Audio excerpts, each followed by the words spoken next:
Hello guys, welcome to my channel. आज मैं आप सभी का आयुर्वेदा मेडिसिन में स्वागत करती हूँ। आज मैं आपको बताऊंगी कि कैसे आप घर बैठे ही अस्थमा का पूरी तरह से आयुर्वेदिक उपचार करके उसे ठीक कर सकते हैं और आप बहुत राहत पा सकते हैं उससे। आजकल आमतौर पर हम देख ही रहे हैं कि प्रदूषण कितना ज़्यादा बढ़ता जा रहा है, जिससे दिन प्रतिदिन हवा में बढ़ते प्रदूषण की वजह से अस्थमा के रोगियों की संख्या बहुत ज़्यादा बढ़ रही है और इस पर ध्यान देना बहुत ही ज़्यादा ज़रूरी होता जा रहा है। अस्थमा सिर्फ एक मामूली एलर्जी से शुरू होता है, जिसमें आपको खांसी, बंद नाक जैसी समस्याएं होती हैं।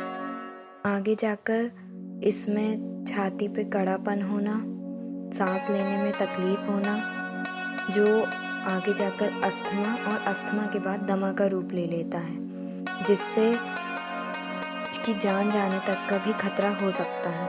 इसमें व्यक्ति को कंटिन्यू इन्हेलर का यूज़ करना ही पड़ता है, जिससे मैं आपको बताऊंगी कि इन्हेलर का यूज़ सही नहीं है। इसका इस्तेमाल ज़्यादा करना भी अच्छा नहीं होता है। इसलिए आयुर्वेद उपचार के द्वारा हम घर बैठे ही अस्थमा को ठीक कर सकते हैं, जिससे जो हम दैनिक चीज़ों का यूज़ करके ही अस्थमा को पूरी तरह ख़त्म कर सकते हैं। तो मैं आज आपको बताऊंगी कि कैसे हम घर बैठे ही अस्थमा को पूरी तरह ठीक कर सकते हैं। सबसे पहले मैं आपको तुलसी के बारे में बताऊंगी। तुलसी तो सभी के घर में होती ही है, तो हमें तुलसी के कुछ पत्ते लेना है, उसमें काली मिर्च डालकर उसे खाने के साथ नियमित रूप से लेने से आपको यकीन मानिए कि अस्थमा में आपको बहुत ही ज़्यादा राहत मिलती है। आपको इसका सेवन नियमित रूप से करना ही होगा। उसके बाद फिर लहसुन, तो हम लहसुन की चाय बना के लहसुन का यूज़ करेंगे अस्थमा के लिए। सबसे पहले आपको लहसुन की चाय बनाने के लिए 30 मिलीलीटर दूध में लहसुन की 4 से 5 कलियां डालें, उसका मिश्रण बनाएं और उसका सेवन रोज करें। शुरुआती अवस्था में काफ़ी आपको फ़ायदा देखने को मिलेगा। इसके बाद केला भी अस्थमा के लिए बहुत ही ज़्यादा उपयोगी होता है।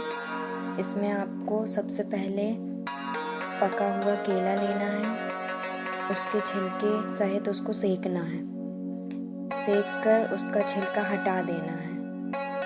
फिर उसके बाद उसके टुकड़ों में पिसी काली मिर्च डालकर आपको गर्म लेना है।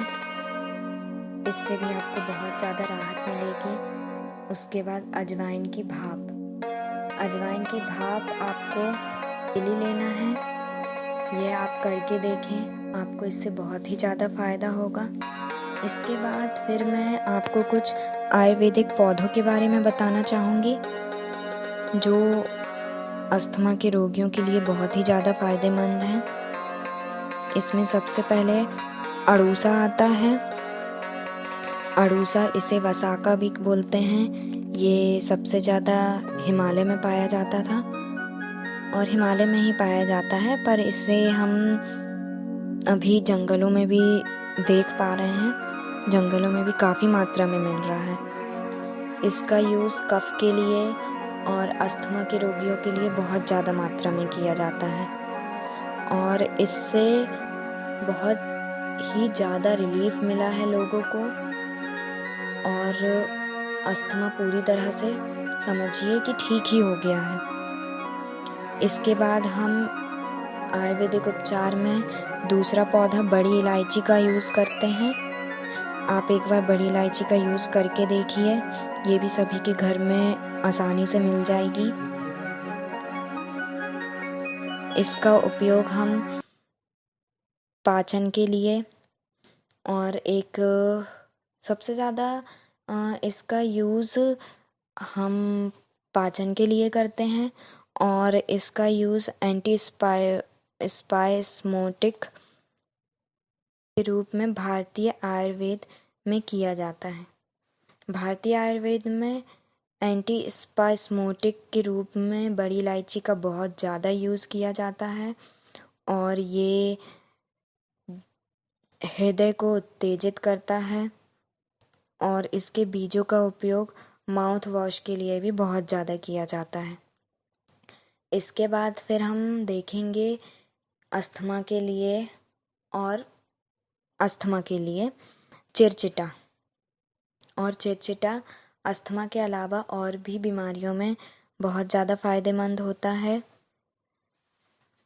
इसके यूज़ से अपच, खांसी, बवासीर, एनीमिया, पीलिया और सांप के काटने पे इसका यूज़ काफ़ी किया जाता है और ये एक सूजन रोधी एजेंट के रूप में भी काम करता है।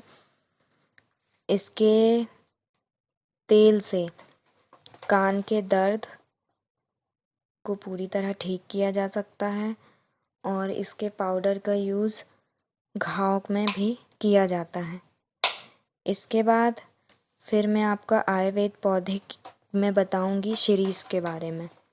शिरीष का यूज़ भी अस्थमा में बहुत ज़्यादा किया जाता है और अस्थमा के साथ साथ इसका दमा के लिए हर्बल चाय के रूप में बहुत ज़्यादा उपयोग किया जाता है। इसकी छाल से हर्बल चाय बनाई जाती है जिसका उपयोग अस्थमा के रोगियों के लिए किया जाता है।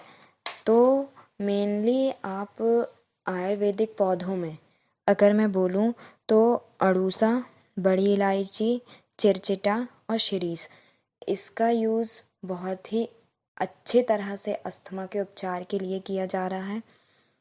और अगर आपको ये अवेलेबल हों तो आप इसको एक बार, वैसे बड़ी इलायची और शिरीष ये आपको आम तौर पे आराम से मिल जाएंगे। बड़ी इलायची आप दुकान से परचेस कर सकते हैं और शिरीष का पौधा आपको आसानी से मिल जाएगा। और अड़ूसा में भी कोई दिक्कत नहीं है, ये भी जंगली एरिया में मिल सकता है। आप इनका यूज़ एक बार करके देखिए अस्थमा के लिए, आपको इससे बहुत ही ज़्यादा रिलीफ मिलेगा और आपको बहुत ज़्यादा दवाइयाँ खाने की ज़रूरत नहीं है। और मैं आपको बताऊं, इन्हेलर्स की जगह आप कपूर का यूज़ कीजिए।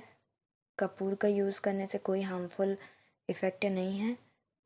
जैसे आप इन्हेलर्स का यूज़ करते हैं उस तरह आप कपूर का यूज़ कर सकते हैं। अगर आपको सांस लेने में बहुत ज़्यादा दिक्कत हो रही है तो आप कपूर की पोटरी बनाइए, उससे सांस लीजिए, उससे आपको बहुत ज़्यादा फ़ायदा होगा। सांस लेने में आपको कोई भी प्रॉब्लम नहीं होगी और आपको काफ़ी रिलीफ मिलेगा। आप ये आयुर्वेद मेडिसिन को ट्राई करके देखिए,